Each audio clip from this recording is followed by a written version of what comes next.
नमस्कार। YouTube के इस चैनल पर आप सभी का फिर से स्वागत है। आज हम शिक्षा मनोविज्ञान का एक नया टॉपिक लेकर आए हैं, जो मनोविज्ञान का एक आधारभूत टॉपिक है। आप सब जानते हो कि रीट में चाहे SST हो, साइंस हो या लेवल फर्स्ट हो, तीनों के अंदर और CTET में भी शिक्षा मनोविज्ञान और शिक्षा शास्त्र का जो पोर्शन है उसकी पहली यूनिट है वो बाल विकास से संबंधित ही है, जिसमें अपन अधिगमकर्ता का विकास है उसके बारे में पढ़ते हैं। इससे पहले अपन जो क्लास ली थी उनमें मैंने आपको शिक्षा शास्त्र से संबंधित जो टॉपिक थे उनमें मैंने आपको 4 टॉपिक पूरे करवाए थे। आज हम पहली यूनिट पर आ रहे हैं और फर्स्ट यूनिट में एक बहुत ही महत्वपूर्ण बेसिक कंसेप्ट है जो मनोविज्ञान या शिक्षा मनोविज्ञान की सबसे मूलभूत अवधारणा जानी जाती है, डेवलपमेंट ऑफ लर्नर।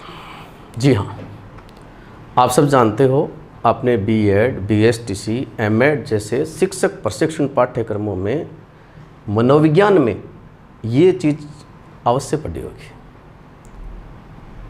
बच्चे का विकास कैसे होता है, मुख्य रूप से अपन इसमें विकास की जो 3 अवस्थाएं होती हैं उनके विशेषताओं की अपन चर्चा करते हैं, लेकिन ये टॉपिक काफ़ी विस्तृत है। अगर अपन सही ढंग से इसको पढ़ें तो कम से कम इसके अंदर हमें 20 घंटे देने पड़ते हैं। 20 आवर्स अगर पूरे होते हैं तब जाकर ये कंसेप्ट पूरी क्लियर होती है, क्योंकि इसमें क्या क्या चीज़ आती है तो थोड़ा सा मैं आपको बता देता हूँ। सबसे पहले जैसे इसमें अपन पढ़ेंगे अधिगमकर्ता के विकास की कंसेप्ट है, तो इसमें विकास और का अर्थ पढ़ेंगे, अर्थ परिभाषाएं हो जाएंगी। उसके बाद में अभिवृद्धि के बारे में बताएंगे, फिर उसके बाद में अपन अभिवृद्धि और विकास में जो अंतर है, डिफरेंस है, उसको पढ़ेंगे।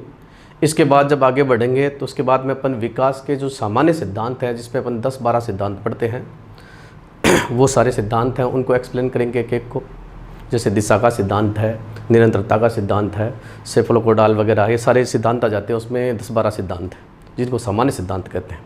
इसके अलावा इस टॉपिक में विकास से संबंधित अन्य पर्टिकुलर थ्योरीज है वो भी हैं। जैसे अपन जीन पियाजे का संज्ञानात्मक विकास है, कोग्निटिव डेवलपमेंट है, वो पढ़ते हैं। इसी प्रकार लॉरेंस कोलबर्ग का नैतिक विकास, मॉरल डेवलपमेंट है, उसको पढ़ते हैं।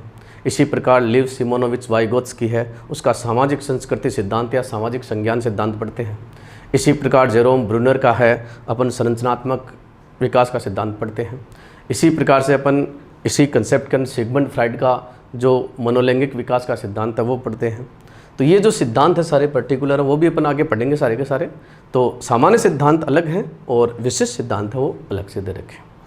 इसके अलावा अपन एक एक चीज़ लेंगे तो उसमें जैसे सबसे पहले अपन शैशवावस्था है, तो शैशवावस्था में भी अपन क्या है कि जैसे शैशवावस्था पर विभिन्न विद्वानों के द्वारा तरह तरह के कथन कहे गए हैं कि ये किस प्रकार की अवस्था है, उनको पढ़ेंगे। उसके बाद में अपन शैशवावस्था में विकास के डायमेंशन पढ़ेंगे, शारीरिक विकास, मानसिक विकास, सामाजिक विकास, संज्ञानात्मक विकास, ये सब जो अलग अलग पक्ष हैं इनको विस्तार से देखेंगे। इसी प्रकार अपन फिर शैशवावस्था की पूरी विशेषताएं पढ़ने के बाद में एक शिशु की शिक्षा की व्यवस्था कैसे हो इसके बारे में पढ़ेंगे, क्योंकि इस टॉपिक को पढ़ाने का मतलब यही है कि एक शिशु का, एक बालक का और एक किशोर का, इन सब का शिक्षा प्रबंधन कैसे हो, यानी उनको क्या पढ़ाया जाना चाहिए, किस चीज़ पर, किस विषय पर ज़्यादा फोकस करना चाहिए। क्योंकि अपन सब जानते हैं कि अलग अलग अवस्थाओं में आदमी की सामाजिक, मानसिक, बौद्धिक, नैतिक सारी क्षमताएं होती हैं, वो अलग अलग होती हैं। उन क्षमताओं का अपने को पता होगा तो हम स्तर के अनुसार बच्चे को अपन डील कर सकेंगे। तो यहाँ एक शिक्षक के लिए अधिगमकर्ता का विकास है उसको जानना बहुत ही महत्वपूर्ण है। जब तक, क्योंकि अपन सब जानते हैं जॉन डीवी, जिसको बाल केंद्रित शिक्षा का जनक माना जाता है, उसने शिक्षा को एक त्रिमुखी प्रक्रिया बताया है, और इसमें शिक्षक बताया है, छात्र बताया और पाठ्यक्रम बताया है, और इन तीनों में सबसे महत्वपूर्ण है वो विद्यार्थी को बताया है। और आप सब जानते हो कि जब से शिक्षा के क्षेत्र में मनोविज्ञान का पदार्पण हुआ है, पहले मनोविज्ञान तो आप सब जानते हो कि एक स्वतंत्र विषय है, लेकिन बाद में इसकी अलग अलग ब्रांचेज विकसित हो गई, जिसमें शिक्षा मनोविज्ञान है वो शिक्षण के क्षेत्र में बहुत ही लोकप्रिय है और शिक्षक प्रशिक्षण पाठ्यक्रमों में इसका बहुत ही महत्व है। एक अनिवार्य विषय के रूप में आपने B.Ed, BSTC इन सब में इसको पढ़ा है। तो शिक्षा मनोविज्ञान जो है, इसके अंदर अधिगमकर्ता के विकास की जो कंसेप्ट है ना, वो काफ़ी महत्वपूर्ण है। जब से शिक्षा के क्षेत्र में मनोविज्ञान का पदार्पण हुआ है, तब से शिक्षा है वो बाल केंद्रित हो गई है। तो ऐसी स्थिति में बाल केंद्रित शिक्षा जो है उसको सही ढंग से समझने के लिए और विद्यार्थी तक अध्यापक अपनी बात सही ढंग से पहुंचा सके, इसके लिए उसको इन बातों का ज्ञान जरूरी है कि एक शिशु का, एक बालक का, एक किशोर का मानसिक विकास, सामाजिक विकास, उसकी बौद्धिक क्षमताएं, इसके अलावा संज्ञानात्मक विकास, संज्ञानात्मक योग्यताएं, ये सारी चीज़ें समय के साथ साथ कैसे चलती हैं, उसकी रुचियां क्या होती हैं, उसकी क्षमताएं क्या होती हैं, उसकी सामाजिक जो सामंजस्यता है वो कैसी है, समाजीकरण की प्रोसेस है वो किस लेवल पर है, ये बातें अगर अध्यापक अच्छी तरह से जान ले तो वो शिक्षण को बहुत बढ़िया ढंग से मैनेज कर सकता है और अधिगमकर्ता को ज़्यादा से ज़्यादा लाभ है वो दे सकता है। अपन सब जानते हैं कि प्राचीन भारतीय शिक्षा प्रणाली जो थी, प्राचीन भारत की जो सामाजिक प्रणाली थी, उसमें विकास का एक सिस्टम था। अपन सब जानते हैं समाजीकरण की प्रक्रिया के द्वारा शिशु का शैशवावस्था से लेकर और प्रौढ़ावस्था तक जब वो गुजरता है तो किस प्रकार से स्टेप बाय स्टेप विकास होता है। विकास की प्रक्रिया अपन सब जानते हैं कि जीवन से पहले शुरू हो जाती है। जैसे एक प्रश्न भी पूछा गया कि विकास शुरू होता है जन्म से पहले या जन्म के बाद, तो अपन सब जानते हैं कि भ्रूण अवस्था के साथ में ही विकास की प्रक्रिया शुरू हो जाती है। फिर बात यह है कि विकास एक ऐसी प्रक्रिया है जो निरंतर चलती है। विकास जन्म से पहले शुरू हो जाता है लेकिन संपूर्ण जीवन काल में लगातार चलता रहता है। विकास कभी रुकता नहीं है। अभिवृद्धि अपन सब जानते हैं कि एक निश्चित समय पर जाने के बाद में रुक जाती है, वो अपना परिपक्वता स्तर प्राप्त कर लेती है उसके बाद में, लेकिन अपन सब जानते हैं कि विकास की प्रक्रिया जीवन पर्यंत चलती है। विकास की प्रोसेस है ये जीवन पर्यंत चलती है और विकास की सबसे बड़ी बात ये भी है कि विकास का एक निश्चित प्रतिमान होता है, एक पैटर्न होता है। हर प्रजाति के अंदर जितने भी जीव होते हैं, यानी एक प्रजाति के सभी जीवों का विकास एक ही तरीके से होता है। जैसे अपन पढ़ते हैं सिद्धांतों में, मनुष्य में ये जो पैटर्न है वो है सिर से पैर की तरफ, जिसको अपन मस्तक अधोमुखी या शीर्षपदीय नाम से भी जानते हैं। तो इस प्रकार से विकास जो है वो एक व्यापक अवधारणा है। विकास किस प्रकार से बालक का होता है ये अध्यापक को पता होगा तो वो उपयुक्त शिक्षण विधि, उपयुक्त विषय वस्तु, उपयुक्त संचार संप्रेषण, भाषा, इनका सही ढंग से इस्तेमाल कर सकेगा और अपनी शिक्षण संबंधी योग्यताओं और कुशलताओं का बच्चे को ज़्यादा से ज़्यादा लाभ दे सकेगा। इसीलिए आज सभी प्रकार के शिक्षक प्रशिक्षण पाठ्यक्रमों में और शिक्षक से संबंधित विभिन्न प्रकार की प्रतियोगी परीक्षाओं में मनोविज्ञान से संबंधित प्रश्न पूछे जाते हैं। अपन सब जानते हैं कि प्राचीन भारत में एक व्यक्ति का ठीक ढंग से विकास करने के लिए बहुत सारे सिस्टम थे। उस सिस्टम में ही अपन सब जानते हैं कि आश्रम व्यवस्था थी। आश्रम व्यवस्था में आप सब जानते हो सबसे पहले ब्रह्मचर्य आश्रम जो था, 16 संस्कारों में एक संस्कार होता था उपनयन संस्कार, जिसको यज्ञोपवीत संस्कार और जनेऊ संस्कार भी कहते हैं। उसी के माध्यम से बच्चे को शिक्षा संबंधी कार्यों से जोड़ा जाता था और उसके पश्चात 14 नंबर पर एक संस्कार होता था जिस संस्कार को अपन कहते हैं समावर्तन संस्कार, जिसके साथ में ब्रह्मचर्य आश्रम का काम पूरा हो जाता था, यानी शिक्षा दीक्षा का काम पूरा हो जाता था। और समावर्तन संस्कार के साथ में ही गुरु को दक्षिणा इत्यादि देके और बच्चे को घर में लाया जाता था वापस। यानी कि वो युवा हो जाता है, उसकी शिक्षा पूरी हो जाती है तो उसको वापस घर लाया जाता है और उसको फिर पाणी ग्रहण संस्कार या विवाह संस्कार द्वारा उसको गृहस्थ जीवन में प्रवेश करवाया जाता है। लेकिन इससे पहले अपन सब जानते हैं कि देखो आश्रम 4 है, ब्रह्मचर्य है, गृहस्थ है, वानप्रस्थ है और संन्यास है। आदमी को जीवन है वो संतुलित ढंग से एक निश्चित स्तर पर, निश्चित आयु पर एक निश्चित कर्तव्य निर्धारित कर दिए गए। इसी प्रकार से आदमी के लिए एक ऐसी व्यवस्था थी उस समय समाज को सिस्टमेटिक और कार्य विभाजन करने के लिए, कार्य का विशिष्टीकरण करने के लिए भी हमारे समाज में प्राचीन वैदिक काल वगैरह में आप पढ़ते हो, वैदिक काल के बाद में भी अपन सब आगे तक देखते हैं, प्राचीन भारत के अंदर 4 वर्णों की व्यवस्था थी। वर्ण व्यवस्था भी प्रचलन में थी। वो थोड़ा सिस्टम करने के लिए थी, चूँकि शुरू में कर्म प्रधान थी, बाद में जन्म प्रधान होने के बाद में इसकी स्थिति थोड़ी सी खराब हो गई और इसमें कुछ विकार पैदा हो गए, फिर गोत्र जाति वगैरह ये आ गए। लेकिन अपन सब जानते हैं कि आश्रम व्यवस्था है, इसके अलावा वर्ण व्यवस्था है, इसके अलावा जीवन के 4 पुरुषार्थ जो उद्देश्य होते हैं, ये सारे सिस्टम हैं वो ऐसे सिस्टम थे जिससे आदमी का सही ढंग से विकास हो सकता था समाज के अंदर। हितोपदेश में एक विद्यार्थी है, उसके अंदर क्या क्या चीज़ होनी चाहिए, इसके बारे में एक श्लोक है, आप सबने पढ़ा भी है कि काक चेष्टा बको ध्यानम स्वान निंद्रा तथैव च अल्पाहारी गृह त्यागिनो विद्यार्थी पंचलक्षण। तो अपन सब जानते हैं कि इस श्लोक के अंदर इस बात पर फोकस किया गया है कि जो लर्नर है उसमें क्या क्या योग्यताएं होनी चाहिए। एक अध्यापक से अगर आप सीख रहे हो तो क्या आप सीखने वाली उन योग्यताओं से परिपूर्ण हो, क्योंकि अपन सब जानते हैं कि सीखने की कुछ कंडीशन होती है, वो कंडीशन जब तक पूरी नहीं होती तब तक अपन अधिगमकर्ता को सही ढंग से सिखा नहीं सकते। इसीलिए हर शिक्षक को अधिगमकर्ता का विकास है उसके बारे में बताया जाता है। जैसे काक चेष्टा बको दानम, चेष्टा कैसी हो, कौवे जैसी होनी चाहिए। कौवे में क्या चेष्टा होती है अपन सब जानते हैं, कौवे को कोई भोजन नहीं देता है, लेकिन चेष्टा ऐसी है कि पूरे जीवन में ध्यान रखता है, जहाँ भी मौका मिलता है झपट कर ले लेता है।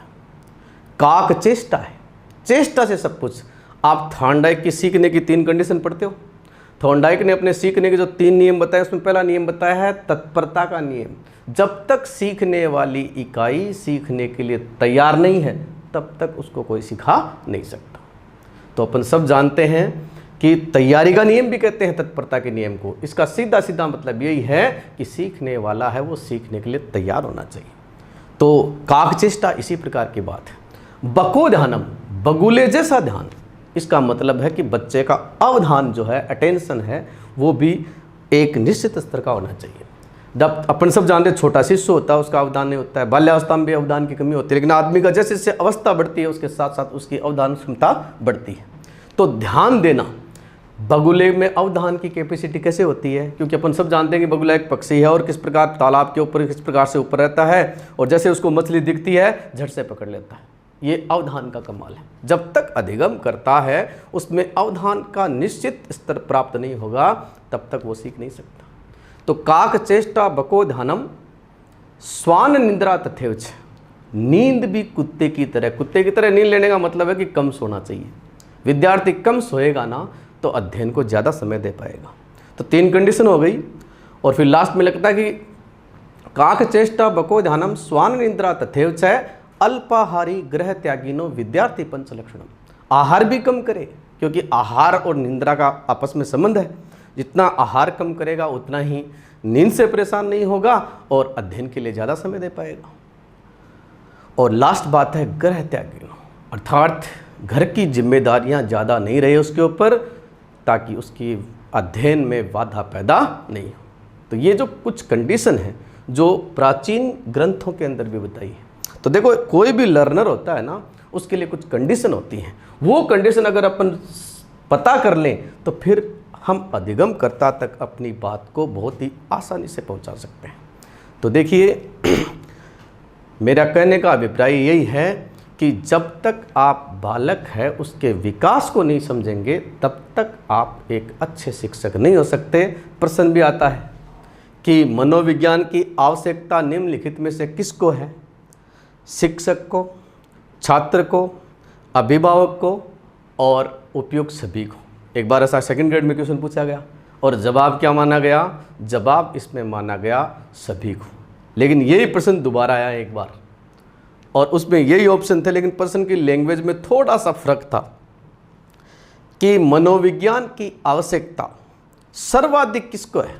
शिक्षक को, छात्र को, अभिभावक को या सभी को?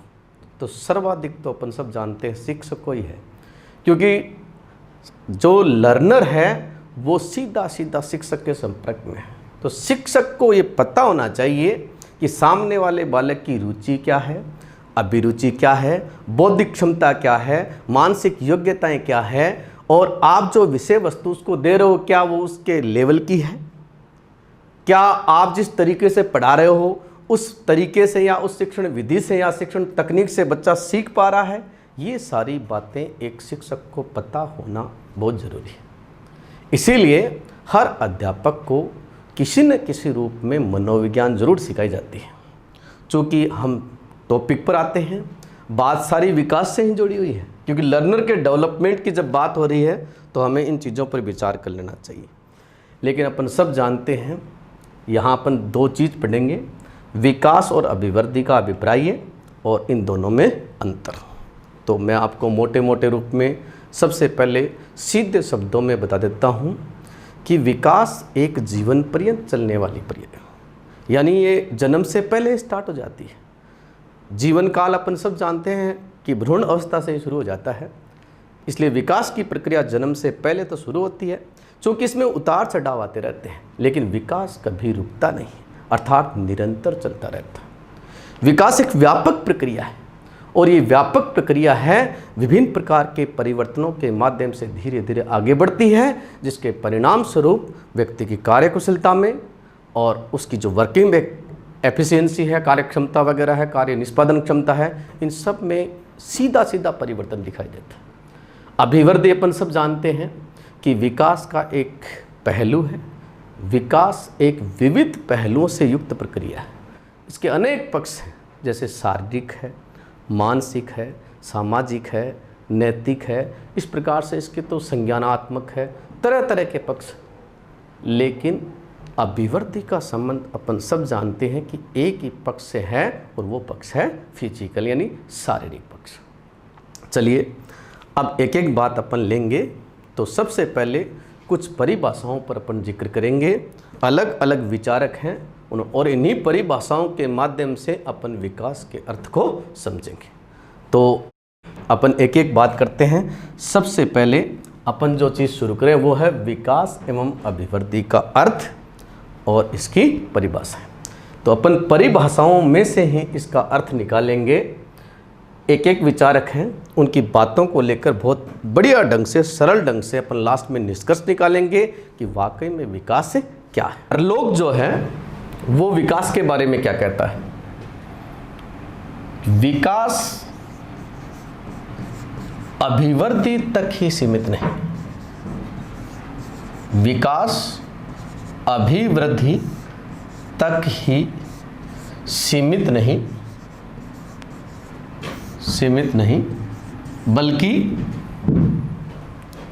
ऐसे व्यवस्थित एवं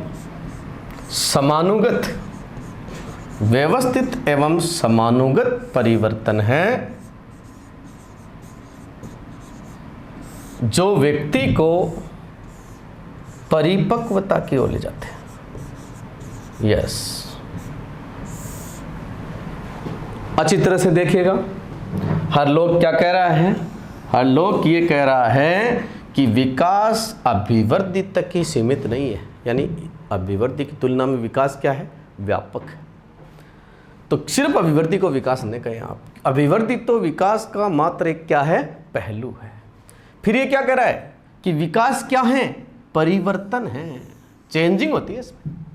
विकास में परिवर्तन होते हैं, लेकिन परिवर्तनों की खास बात क्या है, ये सिस्टेमेटिक होते हैं, अनुपात में होते हैं, इनका निश्चित अनुपात होता है। और व्यवस्थित और अनुपात में होने वाले इन परिवर्तनों के परिणाम स्वरूप व्यक्ति में क्या आती है, परिपक्वता आती है। यानी विकास के साथ में व्यक्ति मैच्योरिटी लेवल को प्राप्त करता है। तो यहाँ हर लोग ने ये समझाने की, देखो अर्थ भी बता दिया है विकास का कि विकास क्या है, परिवर्तन। एक बात आप गांठ मान लीजिए, तीन चीज बिना परिवर्तन के नहीं होती हैं। कौन कौन सी, एक तो विकास, एक अधिगम और एक समायोजन। इन तीनों के बारे में ही प्रश्न आता है। विकास की जितनी भी परिभाषाएं पढ़ोगे ना, उसमें एक शब्द जरूर आएगा, कौन सा, परिवर्तन। विकास ऐसे परिवर्तन है, व्यवस्थित परिवर्तन है, समानुगत परिवर्तन, तरह तरह के वर्ड आएंगे। संपूर्ण जीवन काल में चलने वाले परिवर्तन है, तो विकास बिना परिवर्तन के नहीं होता, पहली बात। दूसरा अधिगम, अधिगम का तो अर्थ ही आप जानते हो कि अपेक्षित व्यवहारगत परिवर्तन को ही क्या कहते हैं, अधिगम कहते हैं। तो बिना परिवर्तन के अधिगम भी नहीं होता। और समायोजन का मतलब भी यही है कि पूर्व की परिस्थितियों को और नई परिस्थितियों को थोड़ा सा चेंज करना पड़ेगा, दोनों में तालमेल बैठाना पड़ता है। तो बिना परिवर्तन के आदमी समायोजित भी, क्योंकि हमें कुछ बातें तो पहले की छोड़नी पड़ती हैं और कुछ नई जोड़नी पड़ती हैं, तब जाकर अपन कहीं एडजस्ट होते हैं। तो देखो परिवर्तन तीनों में जरूरी है, लेकिन विकास में परिवर्तन एक कंडीशन है, बिना परिवर्तन के कभी विकास नहीं हो सकता। तो हरलोक की बात में अपन ने उसकी पहली परिभाषा है उसको यहाँ पर देखा। अब अपन आगे की बात करते हैं। हरलोक एक बात और कहता है, हरलोक ये कहता है कि विकास जो है ना, उसकी खास बात क्या है, विकास में परिवर्तन होते हैं। हरलोक ने एक बात कही है कि विकास एक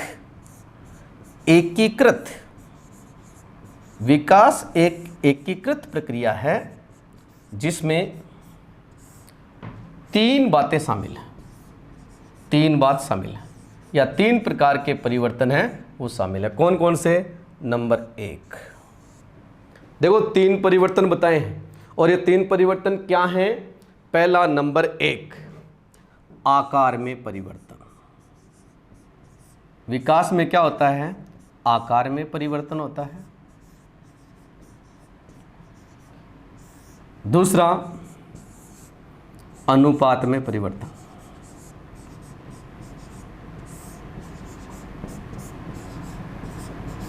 और तीसरी जो चीज होती है वो क्या होती है? वो होती है पुरानी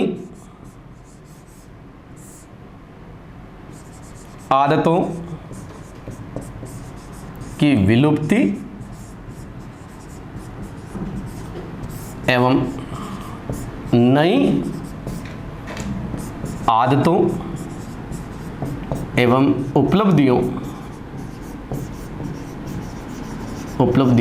की प्राप्ति।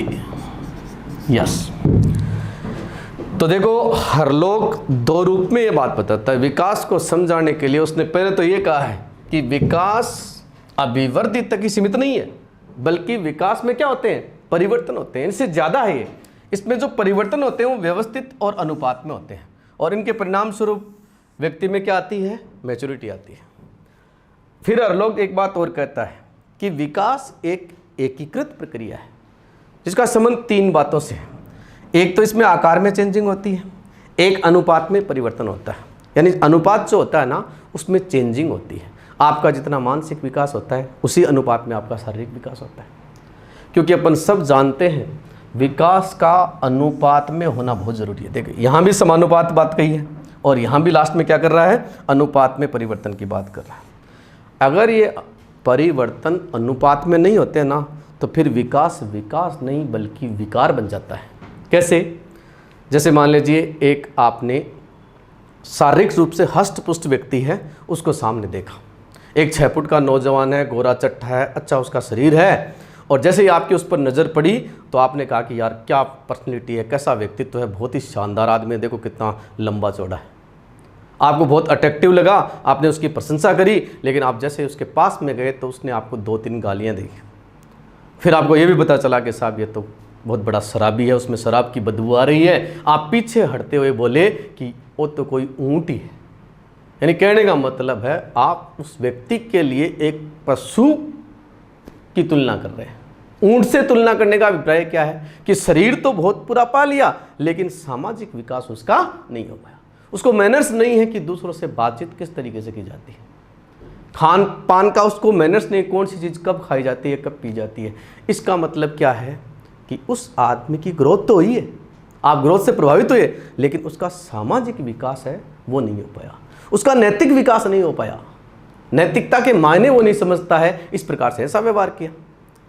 तो देखो विकास तभी है जब उसके सभी पक्ष, शारीरिक पक्ष है, सामाजिक पक्ष है, नैतिक पक्ष है, मानसिक पक्ष है, ये सारे के सारे पक्ष अनुपात में चले, क्योंकि अनुपात बिगड़ते ही विकास विकृति में बदल जाता है।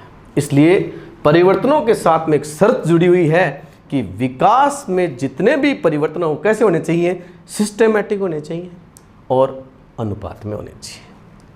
तो हरलोक ने जो बात बताई ना, वो दोनों बातें आपको मैंने बता दी। और हरलोक ये भी कहता है कि विकास परिपक्वता और वातावरण दोनों की अंतःक्रिया है, जो समय के साथ साथ जब आगे चलते हैं ना, तो इससे आदमी की वृद्धि और क्षमता में क्या आता है, परिवर्तन आता है। तो इस प्रकार से हरलोक हमें ये समझाने की कोशिश कर रहा है कि विकास में परिवर्तन होते हैं और इन परिवर्तनों का एक सिस्टम होता है, एक निश्चित रेशियो होता है, अनुपात होता है, और इसमें अपन कुछ पुरानी चीज़ें तो छोड़ते हैं और कुछ नई उपलब्धियों को ग्रहण करते हैं। तो ये तो बात थी हरलोक की। अब अपन आगे बढ़ते हैं और अगली बात देखते हैं।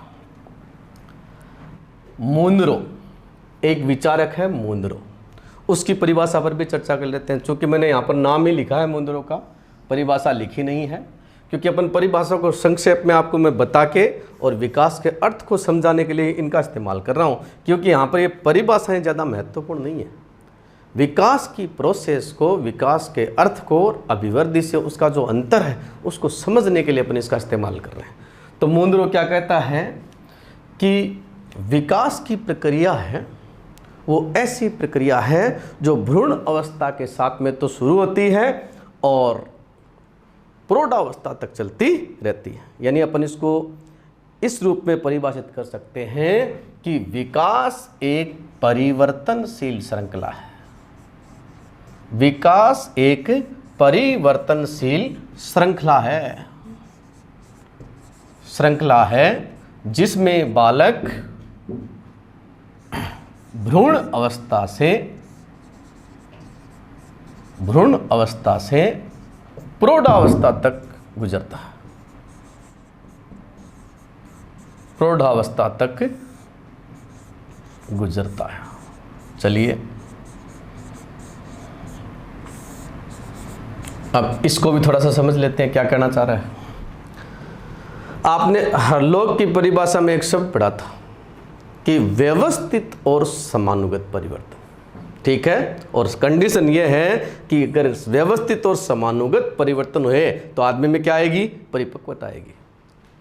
तो परिवर्तन की बात मुनरो भी कर रहा है, लेकिन ये भी क्या कह रहा है कि परिवर्तन कैसे होने चाहिए, श्रृंखलाबद्ध होने चाहिए। श्रृंखला का मतलब आप जानते हो ना, सांकल होती है, यानी एक से एक कड़ी जुड़ी हुई होती है। तो बात वही आ गई कि परिवर्तन होने चाहिए लेकिन मनमाने नहीं होते हैं, चाहे जैसे नहीं होते हैं। परिवर्तन होते हैं सिस्टेमेटिक, श्रृंखला भी सिस्टेमेटिक ही होती है। यही बात वहाँ अनुपात की बात वहाँ पर हुई, व्यवस्थित परिवर्तन की बात वहाँ पर हुई, और ऐसी की ऐसी बात कौन कर रहा है, मुनरो कर रहा है। तो और साथ में ये बता रहा है कि शुरू कब होती है, जन्म से पहले ही शुरू जाती है भ्रूण अवस्था से और संपूर्ण जीवन पर्यंत यानी प्रौढ़ावस्था तक चलती रहती है। तो अब एक बात तो तय है कि विकास में क्या होता है, परिवर्तन होता है। परिवर्तन कैसा होता है, तो एक तो अनुपात में होता है और एक ध्यान रखना सिस्टेमेटिक होता है, श्रृंखलाबद्ध ढंग से विकास आगे बढ़ता है। क्योंकि अपन सब जानते हैं ये श्रृंखला है, इसको अपन आगे पढ़ेंगे, क्योंकि अपन सब जानते हैं विकास की एक निश्चित दिशा होती है। विकास एक निश्चित क्रम और निश्चित दिशा में आगे बढ़ता है। इस धरती पर जितनी भी प्रजातियां हैं उन सब में विकास का एक फिक्स पैटर्न होता है। एक प्रजाति के सभी जीवों का विकास एक ही तरीके से होता है। चलिए, तो ये बात थी मुनरो की, और अब अपन 3 विद्वानों की बात कर रहे हैं। ये 3 विद्वान कौन कौन हैं, लिबर्ट, पोलोस और मार्बर। ये तीनों क्या कहते हैं, लिबर्ट, पोलोस और मार्बर हैं, वो विकास के संदर्भ में क्या कह रहे हैं। तो ये देखिएगा, मैं आपको बताता हूं। वातावरण एवं परिपक्वता के बीच अंतःक्रिया है, अंतःक्रिया। और इस अंतःक्रिया से होता क्या है, इस अंतःक्रिया के परिणाम स्वरूप आदमी की वृद्धि एवं उसकी कार्य क्षमता में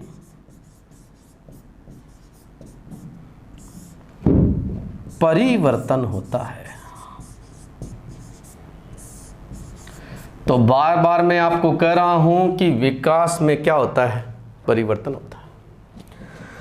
तो देखिए ये तीनों विद्वान भी वही बात कर रहे हैं, लेकिन यहां क्या कर रहे हैं कि विकास को अंतःक्रिया होता है कि इंटरेक्शन होता है किसके बीच में, एटमॉस्फेयर और मैच्योरिटी के बीच में, यानी वातावरण और परिपक्वता ना, इन दोनों के बीच में जब अंतःक्रिया होती है, लेकिन उस अंतःक्रिया के साथ में एक शर्त जोड़ दी है कि इसमें वृद्धि भी होती है और इसमें आदमी की कैपेसिटी भी बढ़ती है। तो ऐसी अंतःक्रिया मैच्योरिटी और वातावरण दोनों के बीच में ऐसी अंतःक्रिया जिससे आदमी के अंदर वृद्धि भी होती है और उसकी कार्य क्षमता में परिवर्तन, और परिवर्तन भी सकारात्मक होता है, परिवर्तन भी होता है। इसका मतलब क्या है, विकास हो रहा है। तो देखिए अपन कहां तक पहुंचे हैं, यहां तीसरी परिभाषा तक पहुंचे। हरलोक ने क्या कहा था कि ऐसे व्यवस्थित एवं समानुगत परिवर्तन हैं जिनसे आदमी में मैच्योरिटी आती है। मोनरो क्या कह रहा है, परिवर्तनशील श्रृंखला है जो भ्रूण अवस्था से लेकर संपूर्ण जीवन काल में चलती रहती है। और ये तीनों विद्वान जो हैं ये भी क्या कर रहे हैं कि वातावरण और परिपक्वता के बीच में अंतःक्रिया है और इस अंतःक्रिया के परिणाम स्वरूप क्या होते हैं, परिवर्तन होते हैं। तो परिवर्तन वाली बात तो आ गई। विकास में निश्चित रूप से परिवर्तन होते हैं, हर लोग ने भी बताया है ये बात और इसने भी बता दी है। अब अपन आगे बढ़ते हैं, अगला विद्वान क्या कहता है देखिए। अगला विद्वान है टायलर। टायलर क्या कहता है देखिए, छोटी सी परिभाषा है कि विकास निश्चित दिशा की ओर, विकास निश्चित दिशा की ओर ले जाने वाला मार्ग है। यस, विकास को एक मार्ग बताया, लेकिन इसमें भी एक शब्द इस्तेमाल किया है, क्या, निश्चित। क्योंकि अभिवृद्धि है ना, उसका क्रम और दिशा होना जरूरी नहीं है, लेकिन विकास की एक खास बात है, इसमें निश्चितता होती है। जैसे आपने पढ़ा ना कि व्यवस्थित होता है, आपने पढ़ा ना श्रृंखलाबद्ध होना और व्यवस्थित होना, निश्चितता का ही तीनों बात एक ही है, निश्चित होना, व्यवस्थित होना, श्रृंखलाबद्ध होना, यानी एक फिक्स पैटर्न होना। तो इसकी निश्चित दिशा होती है। आगे आप सिद्धांत पढ़ोगे, विकास की दिशा का सिद्धांत, उसमें आप पढ़ोगे कि मनुष्य में विकास का जो दिशा होती है या क्रम होता है वो शीर्ष पदीय मस्तक अधोमुखी होता है। कैसे होता है मैं आपको बताता हूँ। ये जो बात कही है वो एकदम सही बात है। आप सब जानते हो शिशु पैदा होता है, वहाँ से लेकर शिशु का विकास आगे चलता है। तो कैसे विकास होता है तो आपको मैं बताता हूँ। सबसे पहले आप सब जानते हो कि शिशु का जन्म होने के बाद सबसे पहले शिशु अपने सिर को संभालना सीखता है।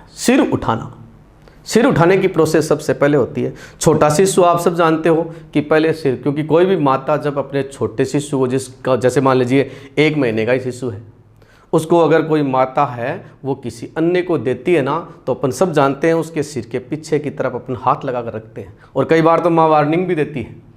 माता ये वार्निंग देती है कि भाई छोरा की नाड़ मत तोड़ दीजिए, यानी कि गर्दन न टूट जाए, इसलिए उसके सपोर्ट रखना पड़ेगा।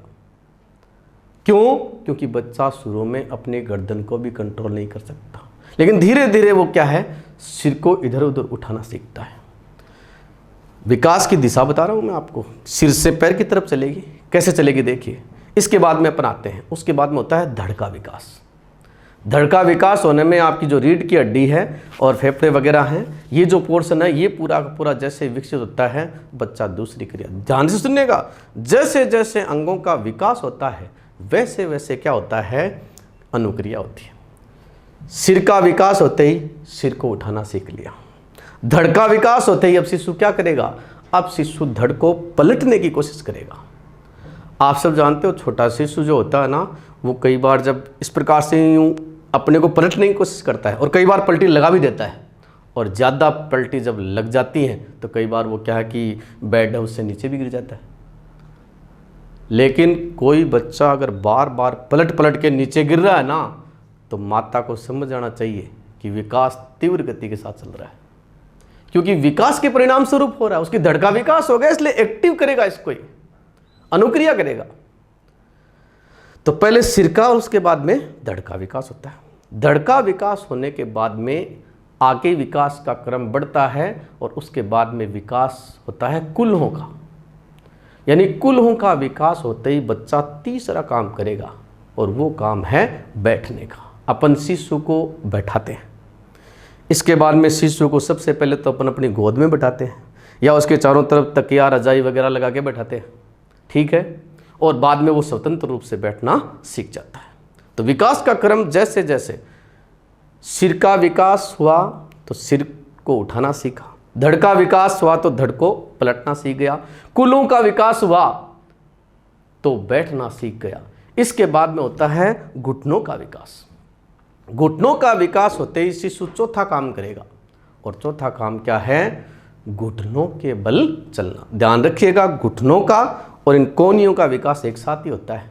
इसलिए शिशु क्या है, अब धीरे धीरे घुटनों के बल चलने लगता है। लेकिन आप सब ये भी जानते हो कि घुटनों के बल चलने से पहले और बैठने के बीच में शिशु एक काम और करता है, घसीट घसीट कर चलता है। एक पैर को फोल्ड कर लेता है, दूसरे का सहारा लेके और इस प्रकार से खिसकता है। लेकिन जैसे ही दोनों घुटने विकसित हो जाते हैं, शिशु घुटनों के बल चलने लगता है और दौड़ने लगता है एकदम सरपट। विकास का क्रम धीरे धीरे आगे बढ़ता है और विकास घुटनों की बजाय फिर पहुंच जाता है टखनों पर। जैसे ही विकास टखनों का, देखो नीचे जो टखने हैं, इन टखनों का विकास और कलाइयों का विकास साथ में होता है। टखनों का विकास होते ही शिशु क्या करेगा? अब खड़े होने की, पैरों पर खड़े होने की कोशिश करेगा। शुरू में तो आप सब जानते हो बेड का सहारा लेकर, दीवार का सहारा लेकर खड़ा होता है। और इस टाइम पर अपन अब जानते ही हो कि बच्चे को एक वो आता है लकड़ी का बना हुआ, आजकल प्लास्टिक के भी आते हैं, वोकर आते हैं, वो वोकर ला के देते हैं। कुछ दिन प्रैक्टिस करता है, उसके बाद में उसको आवश्यकता नहीं पड़ती। क्यों? क्योंकि जैसे ही उसके टखने पूरी तरह से विकसित हो जाते हैं, वो अब स्वतंत्र रूप से खड़ा हो जाता है। और अपन सब जानते हैं कि टखनों पर खड़ा होने के बाद में वो उस वॉकर का इस्तेमाल भी कर सकता है आराम से। लेकिन जब तक टखनों का विकास नहीं होगा तब तक चल नहीं सकता, क्योंकि चलने से पहले एक क्रिया है खड़ा होना। इसके बाद में टखनों के बाद में होता है पगतली का विकास। पगतली का विकास होते ही शिशु अगला काम करेगा, चलने का काम करेगा। और सबसे अंत में होता है पैरों की अंगुलियों का विकास। जैसे ही अंगुलियों का विकास होता है, बच्चा दौड़ने लगता है, क्योंकि बैलेंस बहुत शानदार बनने लग जाता है और अब दौड़ लगाना शुरू कर देगा। तो आपने देखा कि सिर से लेकर और अंगुलियों तक के विकास में बालक ने अलग अलग क्रियाएं की। तो अपन सब जानते हैं ये जो सिद्धांत है ना, इसी के लिए एक शब्द आता है जिसको अपन कहते हैं सेफलोकोडाल थ्योरी। यानी डेवलपमेंट जो मनुष्य में होता है उसको अपन सेफलोकोडाल बोल सकते हैं, या शीर्ष पदीय बोल सकते हैं, या मस्तक अधोमुखी बोल सकते हैं। तो टायलर कहता है कि विकास की एक निश्चित दिशा होती है। जैसे मनुष्य प्रजाति में सभी बच्चों का विकास जो तरीका मैंने बताया ना, उसी तरीके से होता है। कोई भी माता ये नहीं कह सकती कि हमारा बच्चा एक दिन बैठा था और बैठ के और दौड़ने लग गया। ना, पहले घुटनों के बल चलेगा। पहले बैठा था भैया, पहले खड़े होगा, खड़ा होने के बाद में पहले बैठा है तो घुटनों के बल चलेगा, उसके बाद में खड़ा होगा, उसके बाद में चलेगा, लास्ट में दौड़ेगा। डायरेक्ट नहीं कर सकता। मनुष्य के सभी बच्चों का विकास इसी पैटर्न से होता है। तो हर प्रजाति में एक निश्चित पैटर्न होता है, निश्चित दिशा होती है। चलिए, टायलर की बात हो गई, तो अब अपन सारी बातों का निष्कर्ष निकालते हैं कि वाकई में विकास क्या है। तो देखिए, अपन सार रूप में ये कह सकते हैं, निष्कर्ष अपन यहाँ पर निकाल रहे हैं कि शरीर जो है ना, शरीर के आकार, भार एवं ढांचे में होने वाले वे परिवर्तन जिनका मापन किया जा सके, मापन किया जा सके, उसे तो अपन कहेंगे अभिवृद्धि, यानी ग्रोथ कहेंगे, उसे तो अभिवृद्धि कहते हैं। लेकिन शरीर एवं आकार में परिवर्तन के साथ साथ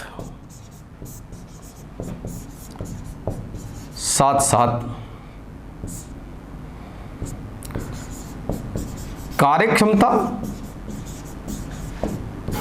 एवं गुणात्मकता में वृद्धि होती है,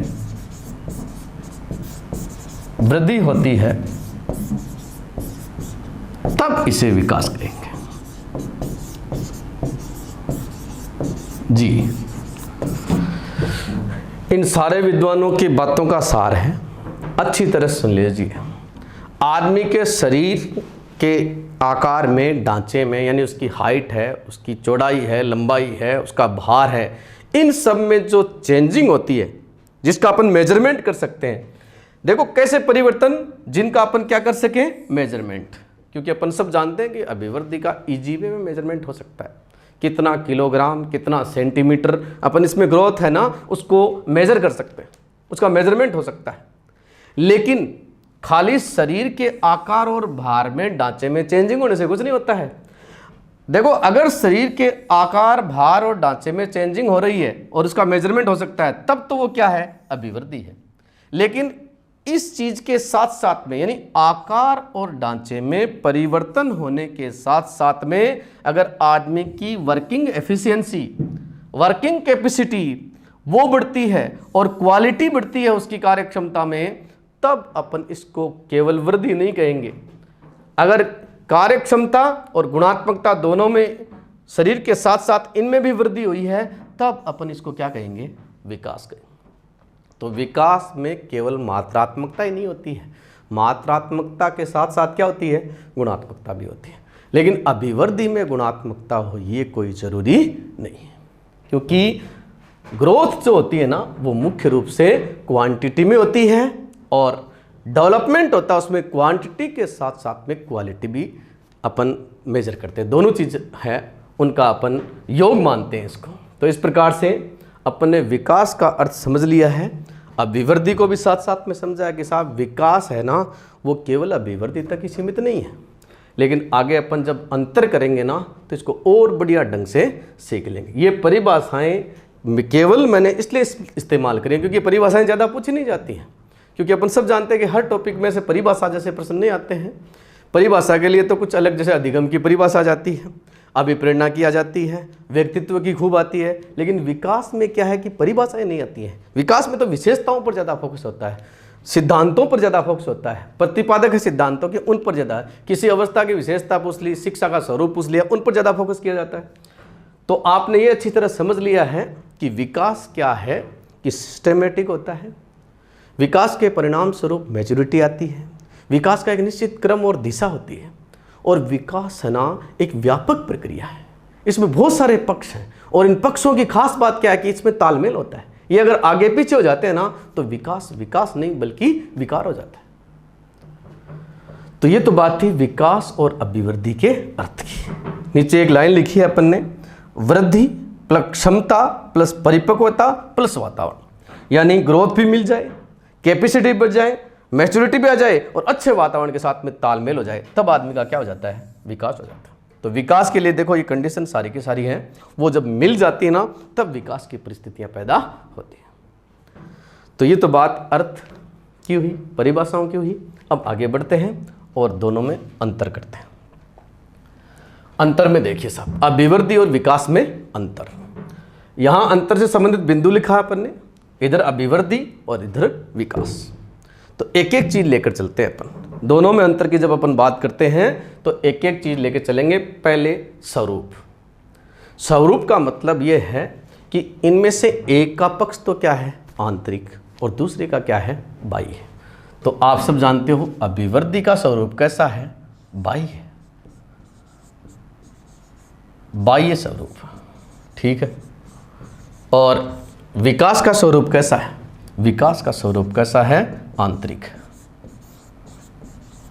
देखो ग्रोथ तो साफ साफ दिखती है, लेकिन विकास के सभी पहलू दिखाई नहीं देते हैं, क्योंकि विकास तब दिखता है जब कोई आदमी कार्य करता है।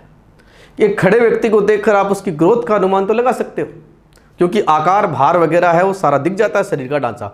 लेकिन किसी आदमी में गुण है या नहीं है, इसका पता तो तब चलता है जब वो व्यवहार करता है। जैसे मैं आपको, जैसे मान लीजिए किसी लड़के के लिए अपन सगाई करने के लिए एक लड़की को देखने के लिए गए, परिवार के सारे मेंबर हैं, उन्होंने लड़की को देखा, लड़की का रंग रूप बढ़िया था, हाइट अच्छी थी, अच्छी गोरी चट्टी और स्वस्थ थी। सबने कहा बहुत बढ़िया, बहुत अच्छी बहू देख के आए हैं और बहुत ही खूबसूरत है। लेकिन शादी होने के कुछ दिनों बाद में पता चला कि उसका व्यवहार तो बहुत खराब है।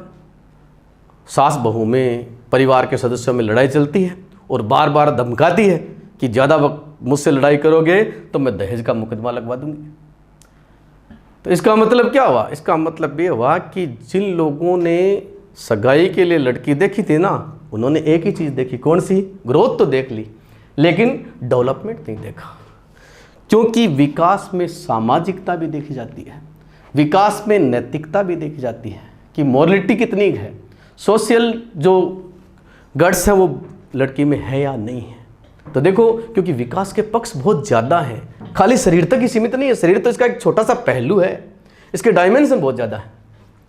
तो पहली तो बात आ गई स्वरूप की। अब लेते हैं अपन क्षेत्र की, यानी अभिवृद्धि तो किस विकास के कौन से क्षेत्र से संबंधित है, और विकास में फिर अपन कौन कौन से क्षेत्रों को शामिल कर सकते हैं। तो ध्यान रखिएगा, अभिवृद्धि है ना, वो क्या है? क्षेत्र के दृष्टिकोण से अगर से देखें ना, तो अभिवृद्धि एक सीमित अवधारणा है, और विकास है वो क्या है? व्यापक। विकास व्यापक कैसे है और अभिवृद्धि सीमित कैसे है? अभिवृद्धि का क्षेत्र सीमित इसलिए है क्योंकि इसका संबंध केवल और केवल कौन से पक्ष से है? शारीरिक पक्ष से। जबकि विकास में मैंने आपको बताया था कि बहुत सारे पक्ष हैं। विकास में देखो, शारीरिक विकास भी आता है, इसके अलावा मानसिक विकास भी आता है, नैतिक विकास भी आता है, संज्ञानात्मक विकास भी आता है। तो विकास के तो बहुत सारे पहलू हैं, इसलिए ये कॉम्प्रहेंसिव है और ये लिमिटेड प्रोसेस। तो स्वरूप का अंतर हो गया, दूसरा क्षेत्र का अंतर हो गया। अगला अंतर देखते हैं, तीसरा है पक्ष। तो पक्ष मैंने आपको बता दिया, अभिवृद्धि का पक्ष केवल एक ही है, कौन सा? शारीरिक। और विकास जो है ना, उसके पक्ष हैं वो विविध हैं, विविध पक्ष, जो भी मैंने आपको बताए अलग अलग पक्ष। तो सीमित और व्यापक अवधारणा का अंतर भी अपन ने देख लिया, और यहाँ पर पक्षों का अंतर भी देख लिया। साहब ये एक पक्ष तक की लिमिट है खाली, ठीक है ना, और इसके विविध पक्ष। अगला समय अवधि का। अभिवृद्धि की एक निश्चित अवधि होती है। आप सब जानते हो कि ग्रोथ जो होती है ना, वो एक निश्चित टाइम पर जाने के बाद में रुक जाती है। अब ये निश्चित टाइम क्या है?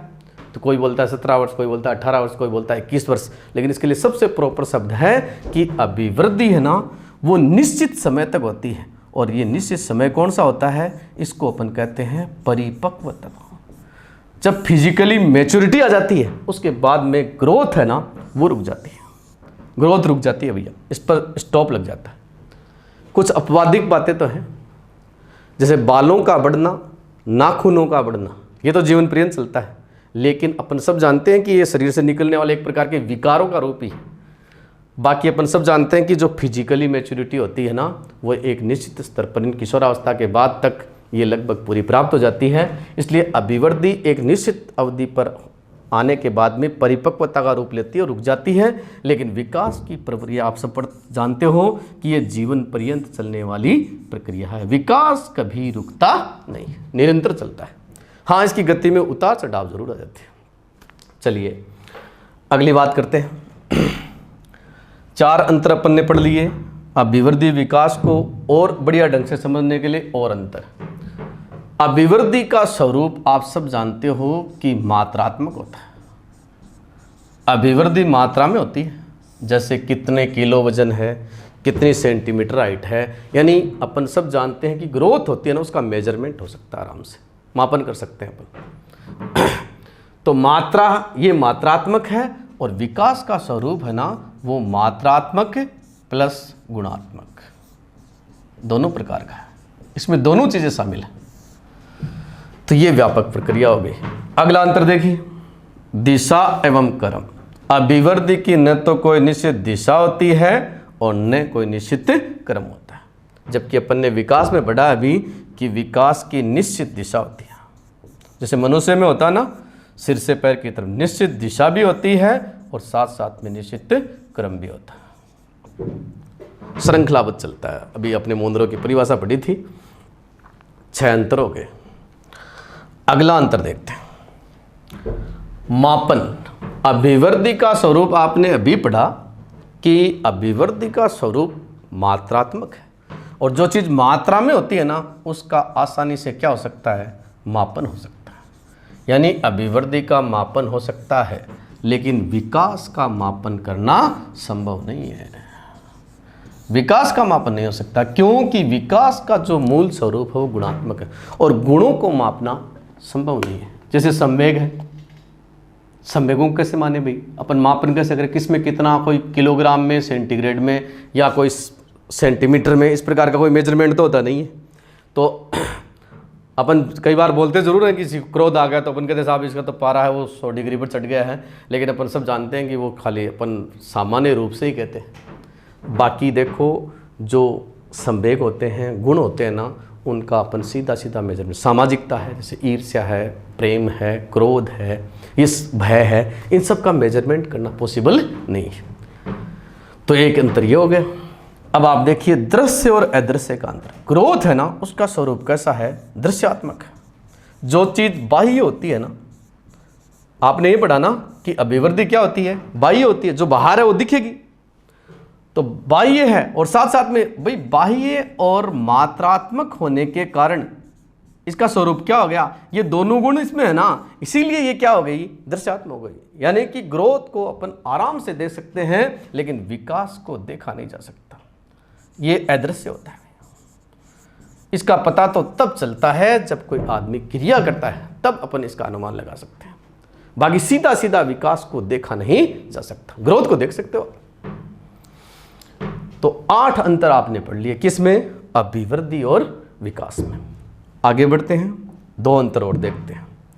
इस बार जो अंतर लिखे हुए हैं वो आप सब देख पा रहे हो, दोनों का संबंध कैसा है, यानी एक होता है तो दूसरा होता है क्या, एक में दूसरा समाहित है क्या। इन बातों को समझने के लिए मैंने यहां पर 2 लाइन लिखी है। पहली लाइन लिखी है, अभिवृद्धि हुई है, इसका अर्थ ये नहीं कि विकास भी हुआ।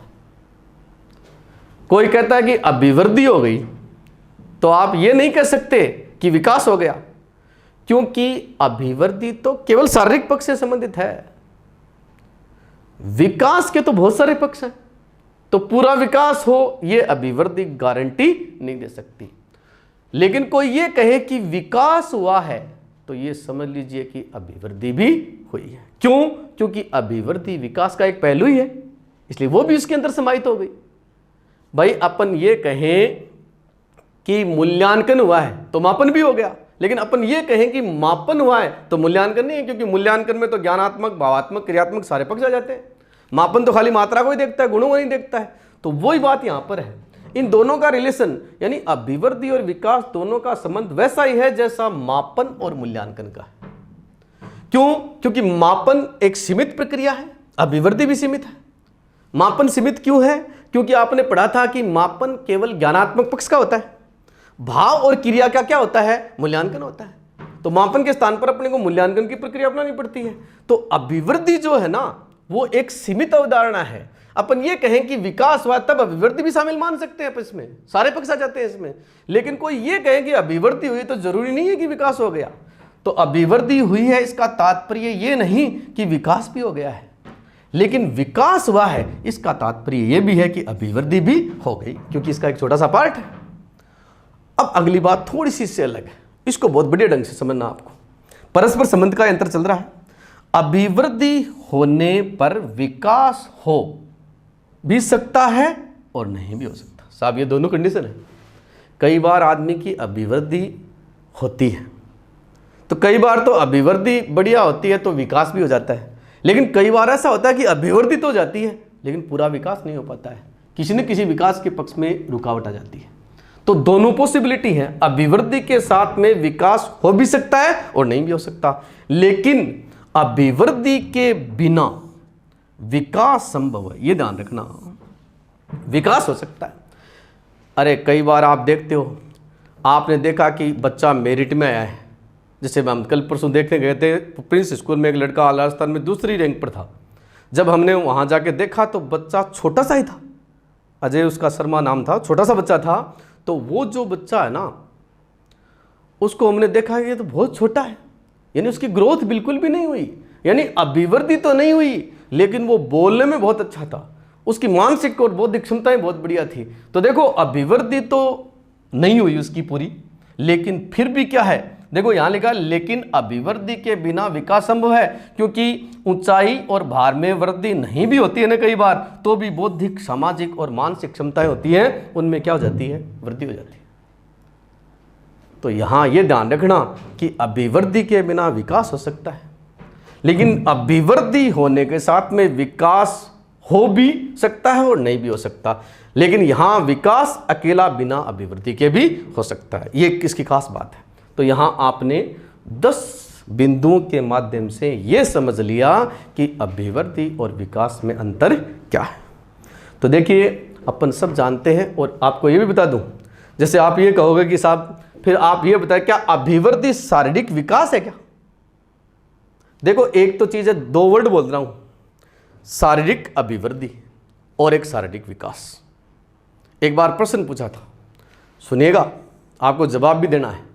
प्रश्न ये था कि किसी व्यक्ति के शारीरिक विकास का पता चलता है, दोबारा सुनिएगा, किसी व्यक्ति के शारीरिक विकास का पता चलता है, ऑप्शन नंबर 1 उसके शरीर के अंगों के अनुपात से, ऑप्शन नंबर 2 उसके शरीर के अंगों की बनावट से, उसके आकार भार उससे, और चौथा ऑप्शन था उसके शरीर के अंगों द्वारा किए जाने वाले कार्यों से।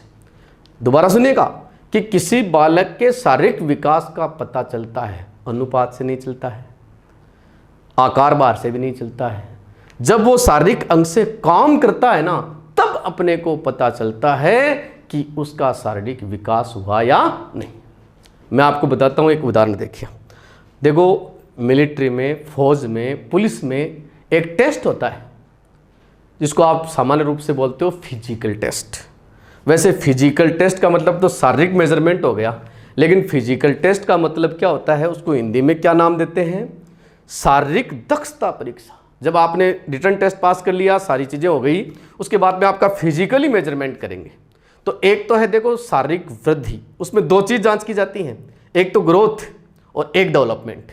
शारीरिक वृद्धि अलग चीज है, शारीरिक विकास अलग चीज है। कैसे, जैसे शारीरिक विकास में वजन रख दिया कि साहब वजन कितना होना चाहिए, 50 केजी होना चाहिए, ठीक है। जो आपका सीना है, छाती है, वो आपकी कितनी होनी चाहिए, तो वो 56 इंच की होनी चाहिए, ठीक है ना, जो भी निर्धारित कर रखा है। यानी कहने का अभिप्राय ये है कि निश्चित मेजरमेंट है। सारे बच्चे जब फौज में भर्ती होते हैं तो आपको पता है एक जगह मेजरमेंट होता है, इधर सारे लाइन में खड़े होते हैं, यहाँ पर हाइट मापी जाती है, ठीक है। उसके बाद में वेट की जो मशीन होती है उस पर चढ़ाया जाता है उसको, और उसका वेट माप लिया जाता है, उसका सीना देख लेते हैं, और वो जो मिनिमम मेजरमेंट पूरा कर रहा है ना, तो इसका मतलब क्या है कि उसकी ग्रोथ ठीक है। उसको एक साइड में बिठा लिया, ठीक है, इसको इधर सेलेक्ट करके यहाँ खड़ा कर दिया, ठीक है, यहाँ खड़ा हो गया है, और बाकी को बाहर निकाल दिया, जो इस मेजरमेंट से कम है उनको बाहर कर दिया। लेकिन क्या इस मेजरमेंट को पूरा करने वाले सारे लोग पास हो गए क्या, इनका चयन हो गया क्या? इनका चयन नहीं हुआ। इनका चयन कब होगा? जब शारीरिक दक्षता को साबित करेंगे। मैं आपको कार्यक्षमता पर लाने की बात कर रहा हूं, क्योंकि विकास में वर्किंग एफिशिएंसी, शरीर के अंग हैं, उन्होंने आकार तो पूरा ले लिया, लेकिन वो प्रॉपरली काम कर रहे हैं या नहीं कर रहे हैं। तो आप सब जानते हो फौज में तरह तरह की एक्टिविटी होती है फिजिकल कार्य दक्षता परीक्षा में। शारीरिक दक्षता जो होती है ना, उसमें देखो दौड़ भी होती है, जिससे आपके पैर हैं वो सही ढंग से काम कर रहे हैं नहीं कर रहे हैं उनका पता चल जाता है। आपसे पुशअप निकलवाई जाती है, जिससे ये पता चलता है कि आपके कंधे और हाथ मजबूत हैं या नहीं है। इसके अलावा आपसे दंड बैठक वगैरह है या अन्य जितने भी तरह तरह के कौशल होते हैं ना, वो जांच किए जाते हैं। यानी कि पुलिस और फौज में शरीर के सारे पार्ट होते हैं ना, उनको आपसे वर्क करवा के और उनकी एफिशिएंसी की जांच होती है कि आपके शरीर के सारे अंग प्रॉपरली काम कर रहे हैं या नहीं। तो यहाँ पर किसकी जांच हो रही है? विकास की जांच हो रही है, न कि ग्रोथ की। ग्रोथ की तो हो गई पहले, मेजरमेंट में आप आ गए ना, तो आपकी ग्रोथ तो सही है, लेकिन खाली ग्रोथ से काम नहीं चलने वाला है, क्योंकि दक्षता भी होनी चाहिए। आपके सारे पार्ट अगर प्रॉपरली काम करते हैं तभी विकास का पता चलेगा। तो मेरे कहने का मतलब ये है कि ये जो ढांचा है ना, ये तो शारीरिक वृद्धि है, लेकिन इस ढांचे के द्वारा प्रॉपरली काम किया जा रहा है क्या, इसमें गुणात्मकता है या नहीं, इसकी जांच है, उसी का नाम क्या है? विकास। तो आज अपन ने दो कंसेप्ट को अच्छी तरह समझ लिया है। किसको? अभिवृद्धि और विकास को। दोनों को अच्छी तरह समझ लिया, अर्थ समझ लिया, परिभाषा समझ ली और 10 अंतर कर लिए इनमें। इतनी बातों के बाद में मैं ऐसा सोचता हूं कि आपके दोनों चीज़ें बहुत बढ़िया ढंग से समझ में आ गई होंगी। अब इस यूनिट को अपन धीरे धीरे आगे बढ़ाएंगे, क्योंकि काफ़ी बड़ी यूनिट है, तो धीरे धीरे एक एक क्लास अपन शुरू करेंगे। आप लगातार जो वीडियोज आपके सामने आ रहे हैं, तो लगातार लाइक करते रहिए, कमेंट करते रहिए, और जो भी आप इनसे संबंधित समस्या है नीचे कमेंट में आप पूछ सकते हो। कोई कन्फ्यूज होता है वो भी पूछ लीजिएगा। और आज की क्लास को हम यहाँ समाप्त करते हैं, और इस श्रृंखला को धीरे धीरे अपन आगे बढ़ाएंगे। लगभग ये 20 क्लासेज के अंदर, 20-25 क्लासेज में इस टॉपिक को अपन पूरा कर पाएंगे, क्योंकि अपन सब जानते हैं अधिगम के बाद में अपन अधिगम सेकंड नंबर पर है, और फर्स्ट नंबर पर यही टॉपिक है। डेवलपमेंट, अभिवृद्धि और विकास ऐसा टॉपिक है जो मनोविज्ञान में सबसे बड़ा टॉपिक माना जाता है। इसके बाद में दूसरा बड़ा टॉपिक है वो अधिगम है, जिसमें बहुत लंबी चौड़ी बातें आती हैं। तो आज की क्लास को अपन यहीं समाप्त करते हैं। सभी को नमस्कार।